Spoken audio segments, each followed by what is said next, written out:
ಈ ಒಂದು ಸುದ್ದಿ ಎಲ್ಲರ ಬಾಯಲ್ಲಿ ಹರಿದಾಡ್ತಾ ಇದೆ. ಶರಣ್ ರಾಜ್ ಅವರ ಸಾವಿನ ಬಗ್ಗೆ. ಅವಳ ಸ್ವಾರ್ಥಕ್ಕೋಸ್ಕರ ತಾನು ಪ್ರೀತಿಸಿದ ಹುಡುಗನ್ನೇ ಸಾಯಿಸಿರೋದು. ಅದು ಮನೆಯವರೆಲ್ಲ ಸೇರಿ ಮಾಡಿರೋಂಥದ್ದು. ಮೊದಲಿಗೆ ನೀನನ್ನ ಬಿಟ್ಬಿಡು ಅಂತ ಹೇಳಿದಾಳೆ.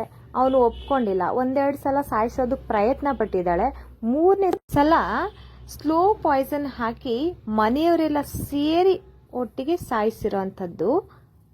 ಅದು ಪರ್ಸ್ನಲ್ ಆಗಿ ಕರ್ಸ್ಕೊಂಡು, ಪಾಪ ಅವನಿಗೆ ನನ್ನ ಹೆಂಡತಿ ಅಲ್ವಾ ಅಂತ ತುಂಬಾ ಖುಷಿಯಿಂದ ಅವನು ಹೋಗಿದ್ದಾನೆ ಒಟ್ಟಿಗೆ ಇರಬಹುದು ಅಂತ.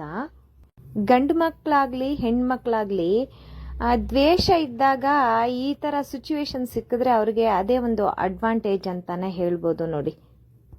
ಈಗ ಗ್ರೀಷ್ಮಾಗೆ ಗಲ್ಲು ಶಿಕ್ಷೆನ ವಿಧಿಸಿದ್ದಾರೆ.